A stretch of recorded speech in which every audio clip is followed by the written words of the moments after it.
Hello student, स्वागत करता हूं आपको अपने इस नए वीडियो में। आप लोग देख रहे हैं अपना पसंद channel Nikhil Chauhan class 10th। आज मैं आप लोगों को बताने वाला हूं क्लास 10th विज्ञान के ऐसे महत्वपूर्ण टॉपिक को जो कि यूपी बोर्ड में बार बार लगातार पूछता आ रहा है और इस बार भी पूछने का चांस है।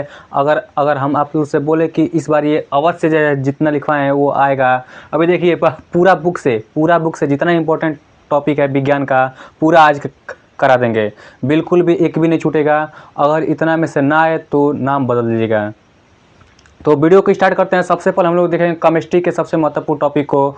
तो इसमें देखिए सबसे पहला हमारा इंपॉर्टेंट टॉपिक क्या है, ऊष्माक्षेपी और ऊष्माशोषी अभिक्रिया। ये बार बार पूछता है, बार बार यूपी बोर्ड में पूछता है। यूपी बोर्ड विज्ञान में अगर ये ना पूछे तब आप लोग कहिएगा। ऊष्माक्षेपी और ऊष्माशोषी अभिक्रिया बार बार पूछता है, जिसमें ऊष्मा का अवक्षेपण होता है और जिसमें ऊष्मा का शोषण होता है, उसमें ऊष्मा अवशोषित होता है, उसे हम ऊष्माशोषी अभिक्रिया। ये ऊष्माक्षेपी ऊष्माशोषी हमेशा पूछता है। रेडॉक्स अभिक्रिया जिसमें एक पदार्थ का अपचयन और उपचयन होता है, दूसरे पदार्थ का उपचयन होता है, रेडॉक्स अभिक्रिया Cu2+ रेडॉक्स अभिक्रिया। बहुत आसान शब्दों में इसको हम बताए हैं, जाकर अगर वीडियो नहीं देखें तो जाकर देख लीजिएगा। दूसरा बहुत ही इंपॉर्टेंट टॉपिक है ये भी। तीसरा है रासायनिक अभिक्रिया एवं उसके प्रकार। रासायनिक अभिक्रिया क्या है इसको बता देना है और उसके प्रकार कौन से हैं। संयोजन अभिक्रिया, वियोजन अभिक्रिया, प्रतिस्थापन अभिक्रिया और द्विविस्थापन अभिक्रिया। ये सब बहुत आसान शब्दों में बता देना है। फिर इसका चौथा उदासीनीकरण अभिक्रिया। उदासीनीकरण अभिक्रिया को बिल्कुल आसान शब्दों में बताया है। अम्ल तथा क्षारक के बीच उदासीनीकरण अभिक्रिया के फलस्वरूप लवण तथा जल प्राप्त होता है, जिसे हम लोग क्या कहते हैं, उदासीनीकरण अभिक्रिया कहते हैं। पांचवा विरंजक छोड़ ब्लीचिंग पाउडर, जिसको भी ये सब हम बता दिए। इसमें देखिए जो 6 नंबर वाला है plaster of Paris, very very important है। अगर मैं आपसे बोलूँ कि 100% बोर्ड में आएगा तो बिल्कुल ही आएगा, 100% है इसका आएगा। पूरा सीना ठोक कर बोल रहे हैं कि बिल्कुल आएगा। Plaster of Paris, baking soda, धावन सोडा, इन तीनों में से अगर ना पूछे तो आप लोग कहिएगा। Plaster of Paris, baking soda और धावन सोडा, इन तीनों में से विरंजक चूड़, इन सब में से अगर ना पूछे तो आप लोग कहिएगा। जाकर एक बार अगर आप लोग देंगे पेपर उस समय आप लोग बोलिएगा और इस चैनल पर आकर कमेंट कीजिएगा कि सर अच्छा बताए थे कि नहीं। फिर आप लोग देखिएगा 8वां इसका खनिज और अयस्क में अंतर, बहुत ही महत्वपूर्ण है। 2 नंबर में पूछता है या 3 नंबर पूछता है, खनिज और अयस्क में अंतर। बिल्कुल आसान से शब्दों में बताएं हम। जाकर अगर वीडियो देखे हैं तो जाकर एक बार, अगर नहीं देखे तो जाकर देख लीजिएगा। फिर संतृप्त और असंतृप्त हाइड्रोकार्बन, बहुत ही महत्वपूर्ण, वेरी वेरी इंपॉर्टेंट है ये, वेरी वेरी इंपॉर्टेंट, बहुत ही महत्वपूर्ण। इतना महत्वपूर्ण है इसमें से, इस चैप्टर में से एक ना एक जरूर आएगा। या तो प्रतिस्थापन अभिक्रिया पूछ देगा या तो संतृप्त और असंतृप्त हाइड्रोकार्बन। संतृप्त हाइड्रोकार्बन और असंतृप्त हाइड्रोकार्बन हम बता चुके हैं आप लोग को। संतृप्त हाइड्रोकार्बन क्या होता है, इसको हम लोग, इसमें आता है एल्केन, आता है वो एल्केन, जिसके दोनों का कार्बन परमाणु के मध्य एकल बंध होता है, उसे संतृप्त हाइड्रोकार्बन कहते हैं। और इसमें एल्केन आता है। और एक होता है असंतृप्त हाइड्रोकार्बन, जिसके कार्बन परमाणु के मध्य या तो द्विबंध होगा या तो त्रिबंध होगा, उसे हम लोग असंतृप्त हाइड्रोकार्बन कहते हैं। इसमें हम लोग का एल्कीन और एल्काइन आएगा। एल्कीन में द्विबंध होता है और एल्काइन में त्रिबंध होता है। बिल्कुल आसान शब्दों में समझाएं, बिल्कुल भी रटना नहीं पड़ेगा। अगर नहीं देखें जाकर वीडियो तो जाकर एक बार वीडियो देख लीजिएगा। फिर 10वां इसमें ये भी समजाति श्रेणी, 2 नंबर में पूछता है समजाति श्रेणी क्या है, इसके बारे में पूछेगा और इसके लक्षण पूछ देगा, तो इसको बहुत आसान शब्दों में बता देगा। प्रश्न नंबर 11 5 नंबर का पूछता है यूपीएससी नामकरण। आईयूपीएससी नामकरण अगर आपसे बोल दे आईयूपीएससी नामकरण आएगा तो आएगा।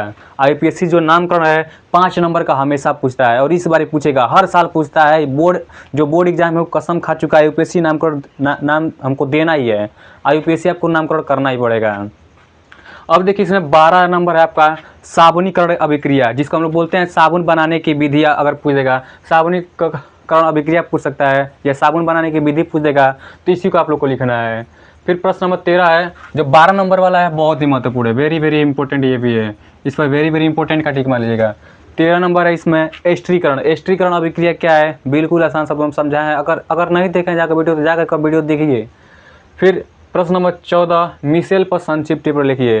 ये पूछता नहीं है लेकिन फिर भी इस बार आने का चांस है। इस पर भी इंपॉर्टेंट का टिक मान लीजिए, इस बार आने का चांस है। पूछता नहीं है उतना लेकिन इस बार भी जरूर पूछेगा। ये हमारा था केमिस्ट्री का सबसे महत्वपूर्ण प्रश्न, जो सभी 4 गो चैप्टर है ना, उनसे सभी चैप्टरों में से जो जितने भी महत्वपूर्ण टॉपिक है इतना ही आप लोगों को तैयार करना है, बिल्कुल भी रटना नहीं है। अगर आप लोग आसान भाषा में इसको समझना चाहते हैं तो हमारे वीडियो पर जाइए, हमारे चैनल के पेज पर जाइए और सब हम पढ़ा चुके हैं। इतना आसान शब्दों में पढ़ा है कि यूट्यूब पर वैसा का कोई भी नहीं पढ़ा पाएगा, बस खान सर को छोड़कर। तो इसके बाद हम लोग देख लेते हैं बायोलॉजी के महत्वपूर्ण टॉपिक। अब देख लेते हैं बायोलॉजी के कितने इंपॉर्टेंट टॉपिक है, उन सभी टॉपिकों को बता देते हैं। बिल्कुल ही आसान शब्दों में बताएंगे और इन सब का लिंक भी दे देंगे डिस्क्रिप्शन में, जाकर उस वीडियो पर देख भी लीजिएगा। तो इसमें देखिए जो बायोलॉजी है उसमें पहला इंपॉर्टेंट टॉपिक क्या है, मानव पाचन तंत्र का सचित्र वर्णन। इसको बिल्कुल आसान शब्दों में बताया है। मानव पाचन तंत्र एक शब्द में बता दे रहे हैं। सबसे पहले अपने भोजन का मुंह गुहा में डालते हैं, उसके बाद हमारा भोजन ग्रसनी में पहुंचता है। ग्रसनी में दो क्रिया होती है, शीतलन और संकुचन, जिन्हें हम क्रमाकुंचन क्रिया कहते हैं। उसके बाद जो हमारा भोजन होता है आमाशय में पहुँचता है। आमाशय में हमारा भोजन 3 से 4 घंटे तक रहता है। उसके बाद कुछ क्रियाएं होती हैं। उसके बाद जो हमारा भोजन होता है छोटी आंत में पहुंचता है। छोटी आंत में हमारा जो भोजन होता है उपच जाता है। बिल्कुल आसान शब्दों में बताए हैं, जाकर एक बार देख लीजिएगा। फिर दूसरा इसमें प्रकाश संश्लेषण की क्रियाविधि, इसको भी बिल्कुल आसान शब्दों में बताए हैं। बहुत ही महत्वपूर्ण है, दोनों बहुत ही महत्वपूर्ण है, वेरी वेरी इंपॉर्टेंट है। हर बार पूछता है, इस बार ही पूछेगा। प्रकाश संश्लेषण की क्रियाविधि में 2 क्रिया होता है, प्रकाशीय और अप्रकाशीय अभिक्रिया, जो कि एक दिन में होता है, एक रात में होता है। इन दोनों को बिल्कुल आसान शब्दों में बताए हैं। ये भी बहुत ही महत्वपूर्ण है। तीसरा वाला वेरी वेरी इंपॉर्टेंट है, ऑक्सी श्वसन और अनॉक्सी श्वसन में अंतर स्पष्ट करना है। ये ऑक्सीजन की उपस्थिति में होता है, ये ऑक्सीजन के अनुपस्थिति में होता है। ऑक्सी मतलब ऑक्सीजन की उपस्थिति में, अनॉक्सी मतलब अनॉक्सी मतलब ऑक्सीजन की अनुपस्थिति में। हाई उपस्थिति में होगा, हाई अनुपस्थिति में होगा।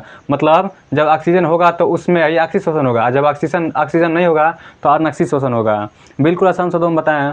चौथा है मानव में उत्सर्जन। जिस तरह हमारे घर में जो कूड़ा करकट होता है उसको हम लोग उठाकर बाहर फेंक देते हैं, ठीक उसी प्रकार हमारे शरीर के अंदर भी कुछ अपशिष्ट पदार्थ होती हैं या कूड़ा करकट होते हैं, उनको हम लोग बाहर निकालते हैं। इसी क्रिया क्या कहते हैं, उत्सर्जन कहते हैं। बिल्कुल आसान शब्दों में बताएं हैं, वेरी वेरी इंपॉर्टेंट ये भी है, बहुत ही महत्वपूर्ण है।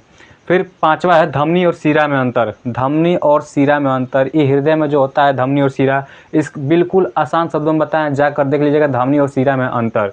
वेरी वेरी इंपॉर्टेंट ये भी है। छवा है मानव हृदय का सचित्र वर्णन कीजिए। ये हर बार पूछता है, इस पर तो 100% आप लोग लगा लीजिए, 100%।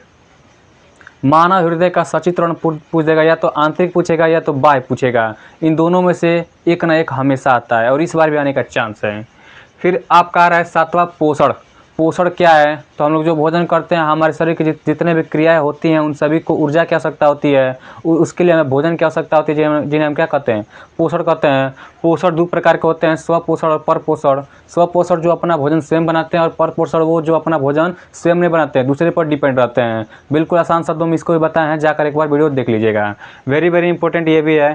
मानव में श्वसन, इसको भी बिल्कुल आसान तरीके से बताया है। मानव में श्वसन कितने भागों से होता है। फिर पहले नसा छिद्र होता है, फिर नसा छिद्र, फिर नसा का पार्ट, ग्रसनी, स्वरतंत्र, श्वास नली, आगे चलकर फेफड़े में बढ़ जाएगा। उसके बाद कुपिका उसमें होता है, जिसमें वायु का ऑक्सीजन और CO2 का आदान प्रदान होता है, जिसकी वजह से जो हमारा रक्त होता है वो शुद्ध हो जाता है। फिर यहाँ पर देखिए श्वसन हो गया। फिर 9वां है रक्त या रुधिर, इसको बोलते हैं रक्त या रुधिर। ये भी बहुत ही महत्वपूर्ण है। जो रक्त होता है 3 प्रकार का होता है, RBC, WBC और platelets. RBC red blood cells यानी लाल रुधिर कणिका है। WBC वाइट ब्लड सेल्स, जिसको हम लोग क्या बोलते हैं, वाइट ब्लड सेल्स को हम लोग बोलते हैं श्वेत रुधिर कणिका है। और तीसरा होता है प्लेटलेट्स। प्लेटलेट्स देखिए बहुत ही महत्वपूर्ण है ये भी प्लेटलेट्स।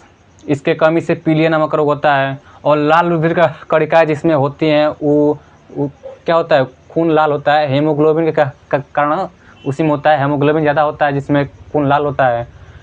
फिर श्वेत रुधिर कणिका है, ये भी बहुत ही महत्वपूर्ण टॉपिक है। जैसे रक्त आप लोग समझ लिए, बिल्कुल ही महत्वपूर्ण है। या तो प्लाज्मा ही पूछ सकता है इसी में। फिर 10वां नंबर आपका है अंतःस्रावी हार्मोन्स। अंतःस्रावी हार्मोन क्या है, बिल्कुल आसान शब्दों में बताए हैं। अंतःस्रावी हार्मोन जो हार्मोन को ले जाती है उन्हें अंतःस्रावी हार्मोन कहते हैं। नलिका विहीन होती हैं, बता दिए आप लोग को। अंतःस्रावी हार्मोन पिट्यूटरी ग्रंथि, पीयूष ग्रंथि, बहुत सारे इसको हम बिल्कुल आसान तरीके से बताएं। फिर प्रश्न नंबर 11 है, वेरी वेरी इंपॉर्टेंट है। ये 100% आएगा, हरदम पूछता है, इस बार भी पूछेगा, किसी न किसी सेट में हमेशा पूछता है। मानव मस्तिष्क, जो मानव का खोपड़ी है, मस्तिष्क है, उसका खोपड़ी कर रहे हैं, मस्तिष्क मतलब दिमाग यानी माइंड, उसका बिल्कुल आसान तरीके से हम समझाएं। मानव मस्तिष्क का बिल्कुल चित्र बनाकर बता दिए हैं, बिल्कुल चित्र के साथ समझाना पड़ेगा। फिर प्रश्न नंबर देखिए 12, बहुत ही महत्वपूर्ण। हार्मोन उतना महत्वपूर्ण नहीं है। हार्मोन को आप लोग को बता देना है। फिर ऑक्सिन्स और जिबरेलिन हार्मोन, ये पादप हार्मोन है, ये पादप हार्मोन है। और इसमें जो आप लोग को हार्मोन बताना पड़ेगा अंतःस्रावी हार्मोन में, ये मनुष्य में हार्मोन होता है, ये वाला पादप हार्मोन है। फिर प्रश्न नंबर देखिए 13 जो है, पूछेगा पुष्प का सचित्र वर्णन कीजिए। बिल्कुल आसान शब्दों में बताएं हैं, पुष्प का सचित्र वर्णन किए हैं, बिल्कुल एक पुष्प के माध्यम से एक लाइव प्रूफ बताए हैं बिल्कुल आसान शब्दों में। फिर प्रश्न नंबर 14 बताए हैं आप लोग का शुक्राणु, वेरी वेरी इंपॉर्टेंट है शुक्राणु। शुक्राणु क्या है इसको भी बता दिए हैं। नर युग्मक जो होता है उसको हम लोग क्या कहते हैं, शुक्राणु कहते हैं। मादा युग्मक को अंडाणु कहते हैं। शुक्राणु बनता कहाँ है, वृषण में। अंडाणु बनता कहाँ है, अंडाशय में। ये बिल्कुल आसान शब्दों में बता दिए हैं, बिल्कुल चित्र के माध्यम से समझाएं। अगर नई वीडियो देखें तो जाकर एक बार देख लीजिएगा चैनल का पेज पर। फिर देखिए प्रश्न नंबर 15 है, परागण क्रिया क्या है। परागण क्रिया क्या है, स्वपरागण और परपरागण में अंतर स्पष्ट कीजिए। तो परागण क्रिया क्या है, तो ये जो क्या होता है, परागकण होता है वो दूसरे पुष्प के स्टिग्मा यानी क्या बोलते हैं उसको, वर्तिकाग्र पर जाकर बढ़ जाता है, जिसे हम लोग क्या कहते हैं, परागण कहते हैं। स्वपरागण और परपरागण में अंतर स्पष्ट बता दीजिएगा क्या होता है, बिल्कुल भी आसान शब्दों में बताएं इसको। फिर निषेचन क्या है, इसको भी बिल्कुल आसान तरीके से बताएं। निषेचन नर युग्मक शुक्राणु और मादा युग्मक अंडाणु के संलयन से यानी मिलने से जो क्रिया होती है उसे हम लोग कहते हैं निषेचन कहते हैं। इसमें द्विनिषेचन पूछता है, बिल्कुल आसान शब्दों में बता दें, इसको भी जाकर देख लीजिएगा, बिल्कुल आसान शब्दों में बताएं। प्रश्न नंबर 17 इसमें जनन क्या है और मादा जनन तंत्र का सचित्र वर्णन कीजिए। जनन क्या है, जनन वो प्रक्रिया जिसमें दो व्यक्तियों का होना आवश्यक है। जनन दो प्रकार का होता है। जनन वो प्रक्रिया जिसमें अपने जैसे संतति का उत्पन्न किया जाता है, अपने जैसे बच्चों की उत्पत्ति होती है, वही जनन है, प्रजनन बोलते हैं उसको। जनन दो प्रकार का होता है, लैंगिक जनन, अलैंगिक जनन।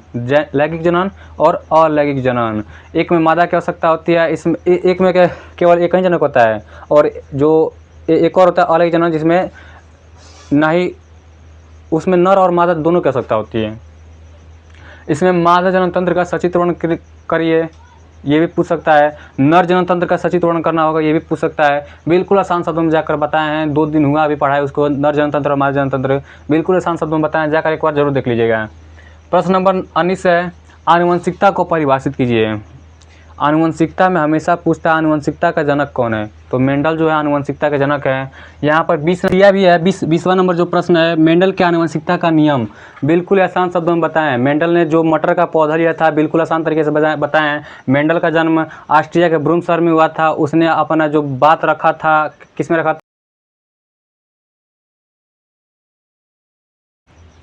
तो मेंडल का आनुवंशिकता का नियम बिल्कुल आसान शब्दों में बता देना आप लोग को। बिल्कुल ये सभी जो है ना बिल्कुल इंपॉर्टेंट टॉपिक है, जितने बताएं सब इंपॉर्टेंट टॉपिक है।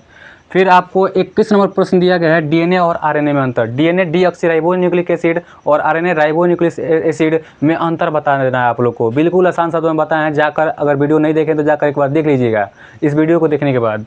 फिर आपका प्रश्न नंबर 22 दिया है, जीन क्या है, जीन अपवाह क्या है। तो जीन अपवाह क्या है, जीन को आप लोग बताइएगा। जीन अपवाह क्या है, तो किसी समष्टि या किसी एक प्रजाति से, जैसे कि हम कोई प्रजाति है, उसके एक प्रजाति से दूसरे प्रजाति में जाना है, क्या कहलाता है, जीन अपवाह कहलाता है। फिर आप लोग का प्रश्न नंबर 23 दिया है, मानव में लिंग निर्धारण, बिल्कुल आसान शब्दों में बताएं आप लोग को, जाकर मानव में लिंग निर्धारण देख लीजिएगा।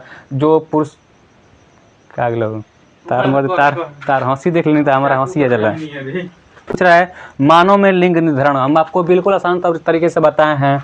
जो लड़कों का लिंग होता है उसको हम लोग XY कहते हैं, और जो लड़कियों का लिंग होता है उसे XX कहते हैं। बिल्कुल आसान तरीके से बताए हैं। मानव में गुणसूत्रों की संख्या 46 होता है, जिसमें से 22 समजात जोड़े होते हैं, जिन्हें हम लोग ऑटोसोम्स कहते हैं।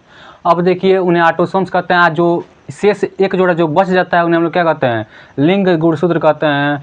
और देखिए मनुष्यों जो पुरुषों में लिंग गुणसूत्र होता है 23 + XY = 46 गुणसूत्र होता है, और स्त्रियों में जो लिंग गुणसूत्र होता है उसे 23 + XX = 46 गुणसूत्र होता है। अब मानव में लिंग गुणसूत्र को बिल्कुल आसान तरीके से बताए हैं, जाकर अंडाणु को निषेचित करता है, बिल्कुल आसान तरीके से बताएं। फिर एक नए संतति की उत्पत्ति होती है, बिल्कुल आसान तरीके से बताए हैं, जाकर एक बार जरूर देख लीजिएगा। फिर आपका देखिए फिजिक्स बताएं, फिर आप इसके बाद देख लीजिए। इसके बाद हम लोग फिजिक्स को देख लेते हैं। जो फिजिक्स में जो महत्वपूर्ण टॉपिक है उन सभी को देखेंगे, जितना ये बताएं।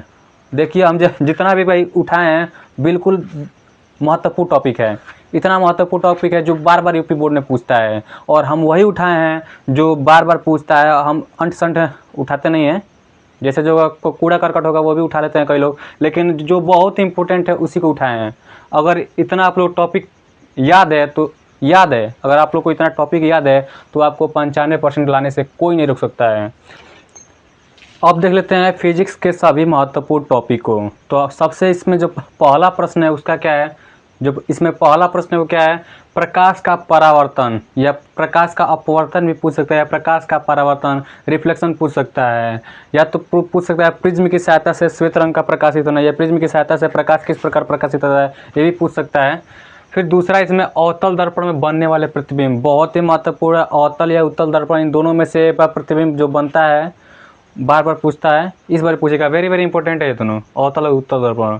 फिर प्रश्न नंबर चौथा 100% ही आएगा, 100% कह रहे हैं ये आएगा, दूरदृष्टि दोष और निकट दृष्टि दोष। दूरदृष्टि दोष और निकट दृष्टि दोष को सचित्र वर्णन करना होगा। बिल्कुल आसान शब्दों में आप लोग को हम बता भी दिए हैं, दूरदृष्टि दोष क्या होता है, निकट दृष्टि दोष क्या होता है, बिल्कुल आसान शब्दों में आप लोग को लिख देना होगा। अगर ऐसा लिखना होगा कि जो एग्जामिनर है उसको समझ में आए, ये नहीं कि अपने लिखे और अपने से समझ गए, वैसा नहीं लिखना होगा। फिर देखिए प्रश्न नंबर 6 है, वेरी वेरी इंपॉर्टेंट ये भी है, मानव नेत्र का सचित्र वर्णन करना है। जो मानव का नेत्र है, आँख है, उसका सचित्र वर्णन करना है। बिल्कुल आसान शब्दों में अगर हम देखिए, हम जो मानव नेत्र है इसको भी हम पर पढ़ाए नहीं, इसको पढ़ा देंगे। फिर वर्ण विक्षेपण से आप क्या तात्पर्य है, इसी को प्रिज्म की सहायता से जो बोले हैं, प्रिज्म की सहायता से ये भी पूछ सकता है, यही वर्ण विक्षेपण होता है। वाट की परिभाषा बताना है आप लोग को, और किलोवाट घंटा तथा जूल में अंतर स्पष्ट करना है। फिर प्रश्न नंबर जो 9 है ये भी वेरी वेरी इंपॉर्टेंट है, हर बार पूछता है, इस बार पूछेगा। जो ओम का नियम है, बायो सेवर्ट का नियम, फ्लेमिंग का बाएं हाथ का नियम, ये 3 को हमेशा पूछता है फिजिक्स में। वेरी वेरी इंपॉर्टेंट है ओम का नियम, ओम्स लॉ इसको बोलते हैं, ओम का नियम। फिर श्रेणी क्रम संयोजन और समांतर क्रम संयोजन फिजिक्स में बहुत ही महत्वपूर्ण है। जितने बताएं सब के सब महत्वपूर्ण है भाई, बिल्कुल परीक्षा की दृष्टि से बहुत ही महत्वपूर्ण है। फिर बायो सेवर्ट का नियम अभी बताएं हैं, फ्लेमिंग का बाम हाथ का मतलब बाएं हाथ का नियम, फ्लेमिंग का बाएं हाथ का नियम बिल्कुल आसान हम बताएं हैं। फ्लेमिंग के बाएं हाथ का नियम बिल्कुल आसान शब्दों में जाकर बताएं, जाकर वीडियो देख लीजिएगा। फिर प्रश्न नंबर 14 है, जैव निम्नीकरण तथा अजैव निम्नीकरण, ये भी बहुत ही महत्वपूर्ण है। उस चैप्टर का सबसे महत्वपूर्ण यही है, सबसे लास्ट वाला चैप्टर है हमारा पर्यावरण, आवर इन्वायरमेंट, बहुत ही महत्वपूर्ण है उसमें का। अगर वीडियो अच्छा लगा तो लाइक और सब्सक्राइब करना ना भूलें। आप लोग देख रहे हैं अपना पसंद channel Nikhil Chauhan class 10th। अगर वीडियो अच्छा लगा तो एक बार प्लीज़ लाइक कर दीजिएगा, और वीडियो पर नए हैं तो सब्सक्राइब जरूर कीजिएगा, और ज़्यादा से ज़्यादा इस वीडियो को शेयर कीजिए। सो थैंक्स लॉट, मिलते हैं अगले वीडियो में।